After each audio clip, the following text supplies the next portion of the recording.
Between the 1st and 2nd of February 1959, a group of experienced Russian mountaineers died under mysterious circumstances while making a trek through the Ural Mountains.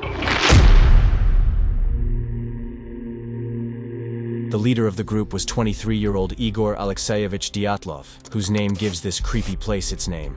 Dyatlov was supposed to lead the rest of his 9 companions to Mount Otorten in the North Ural Mountains of Soviet Russia. But the entire group is caught up in a horrific death wrapped in mystery. The bodies of the dead were discovered in the following weeks. They were half naked, even though temperatures at this time of year dropped below 25 degrees. There are strange and utterly puzzling injuries on the corpses. 2 were missing eyes and 1 member of the group was missing his tongue.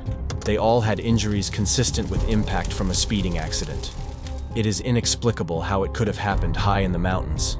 The mystery is further tangled by the radiation found on some of the group's clothing. Today, more than 60 years later, no one is able to determine exactly what happened to the 9 members of Dyatlov's group and what that overwhelming unknown force was, as the official Soviet investigators' opinion of the cause of their death states.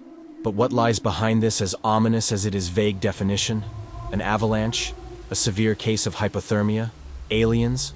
Close encounters with the Yeti snowman? Cold War military experimentation? Geological explosions? A combination of factors? Let's try digging through the bloody snow to find out what killed the Dyatlov group. 8 men and 2 women set out on a trek in late January 1959. Most were students of the Ural Polytechnic Institute. The aim of the 14-day expedition was to reach Otorten Peak at 1182 meters high, about 20 kilometers north of the accident site. This route at this season is rated as a 3rd category route, which means it's the most difficult and dangerous among the others. Apart from Igor Dyatlov, the group leader, the other members of the group are Yuri Doroshenko, Lyudmila Dubinina, Alexander Kolovatov, Zinaida Kolmogorova, Yuri Krivonishchenko, Rustem Slobodin, Nikolai Thibaut Brignol, Semyon Zolotaryov, and Yuri Yudin. Due to illness, Yuri Yudin gave up the march on 28th of January. This is the reason why he is the only survivor of the group. The 9 young but experienced mountaineers were in the Ural region, the Kolachakal Ridge, in the northern part of the Sverdlovsk Oblast, when something happened in the early morning of the 1st of February against the 2nd that ended their lives. On 25th of January, the group arrives by train in Ivdel. This is a town in the northern province of Sverdlovsk Oblast. The mountaineers travel by truck to Vijay village. This is the last settlement in the north. The trek to Otorten begins on January the 27th. The next day, one of the members, Yuri Yudin, falls ill and is forced to return. Diaries and cameras found around the last camp of the group allow to trace the route of the young trekkers until the day before the incident. According to the diaries, the last documented day was February the 1st. The group walked only 4 kilometers that day. Around 5 p.m., a camp base was established 16 kilometers from the final destination. The mountaineers have dinner around 6-7 p.m., after which 1 or 2 go out to relieve themselves. These are Semyon Zolotaryov and Nikolai Thibaut Brignol. Then something goes disastrously wrong. Gradually we leave the valley of Auspia. It's uphill all the way, but it goes pretty smoothly. A thin birch grove is replaced by fir trees. The end of the forest is approaching. The wind is westerly, warm, howling at a speed close to an airplane on takeoff. Open spaces. It's almost 4 o'clock. I have to start looking for a place to pitch the tent. We head south into the Auspia Valley. This seems to be the place with the deepest snow. The wind is light, the snow is 122 meters thick. We are exhausted, but we start to prepare for the night. Firewood is scarce, mostly damp firs. We build the campfire on the logs. We are too tired to dig a fire pit. Nice and warm. I can't imagine such comfort on a ridge with the wind howling outside, hundreds of miles from human settlements. These are the last words written in the expedition diary. The leader, Dyatlov, has an agreement that he will send a telegram to his sports club as soon as everyone is back in Vijay. This was expected to happen no later than the 12th of February. However, he warned that the transition could be longer, so there was no immediate reaction once the group did not return on the specified date. Delays of several days are common in such expeditions, but on the 20th of February, relatives of the missing are already pushing for a rescue operation. Then the head of the Ural Institute sends the first rescue groups consisting of students and volunteer teachers. Later, the army and police intervened in the search. Airplanes and helicopters are involved, which fly over the presumed area of the disappearance. It was not until the 26th of February that student Mikhail Sharavin, part of the rescue squad, discovered the mountaineers' tent. Warm clothes, blankets, tools, food and water were found dumped inside. The student said the following: "The tent was half collapsed and covered with snow. All the belongings and shoes of the group were left inside.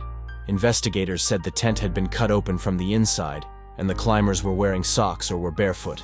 They found traces of people running away, going to the nearby forest.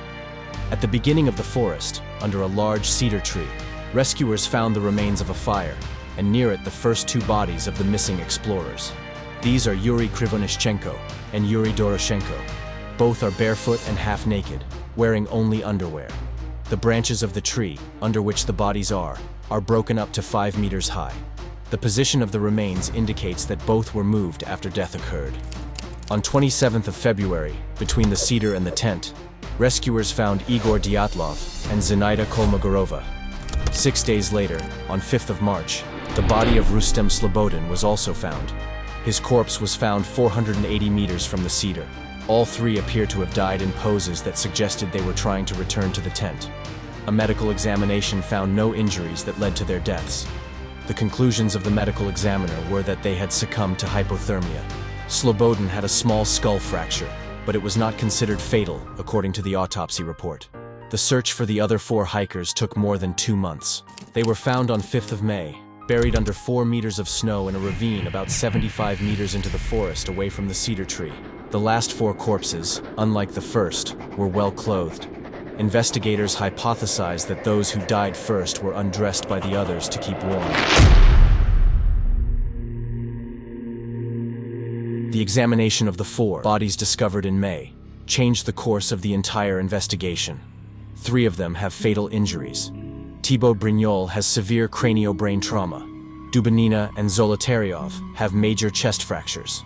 According to Dr. Boris Vozrozheny, the injuries are what would occur in a car accident. The bodies have no external injuries, as if they were mutilated by strong pressure. Investigators concluded that the group was probably aware of the threat to their lives and did everything possible to save themselves. They managed to dig a shelter in the snow and covered it with branches to keep warm. Things get even stranger due to the fact that their bodies were discovered meters away from their improvised shelter. What made the 9 mountaineers flee in the dark, leaving their warm clothes and belongings behind? An investigation was supposed to provide the answer, but it turns out that the questions are becoming more numerous and the logical explanations fewer. One of the strangest facts of the case is that Dubinina was missing her tongue, and 2 others were missing their eyes. Even more disturbing was the fact that traces of radiation were found on the remains. Because the radiation values were slightly elevated, they did not lead to further examination, investigation documents show. A few months after the remains were discovered, the Soviet Union announced that the trekkers had been killed by an overwhelming unknown force. The investigation was closed and declared top secret, as were all internal matters at the time. However, this did not prevent the tragedy from becoming one of the most hotly debated mysteries. Bulgarian Teodora Hajiska has created one of the largest English-language websites devoted to the mystery, dyatlovpass.com. She collaborated with nuclear physicist Igor Pavlov, and the two published a book titled 1079 on the mysterious deaths of the climbers. According to Theodora, the cause of the 9 mountaineers' deaths were explosions due to geological work being carried out in the pass at the time. Because of them, a tree may have fallen on the tent and scared the hikers. She claims that the tent itself was originally set up in a different location, but was moved to the pass itself because of a setup that was meant to cover up the truth. Some of the stranger ideas are based on the group being abducted by aliens or attacked by the mythical Yeti. Others claim that gravitational unbalance has led to their deaths.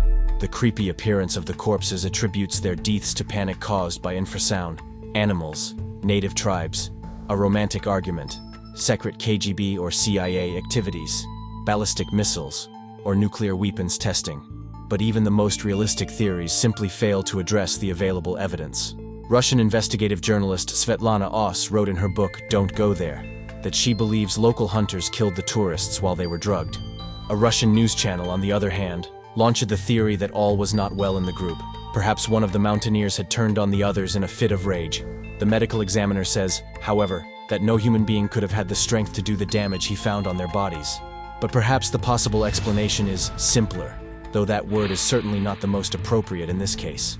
Still, research in recent years has offered as a hypothesis a more realistic and, shall we say it, grounded scenario for what happened. In 2019, the case was reopened for investigation with Andrei Kuryakov in charge, a prosecutor. This unveiled a chilling truth. The tent's real location, miscalculated for years, was literally on a steep slope.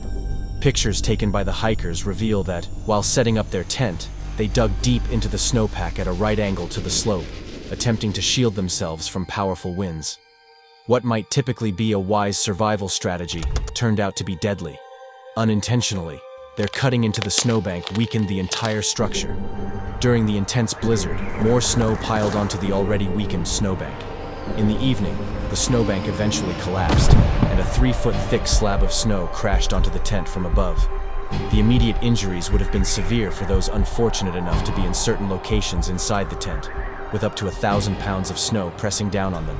The immense weight not only restricted the group's access to their gear, but more crucially, the abrupt snow shift would have sparked an instinctive fear known to every mountaineer worldwide: an avalanche.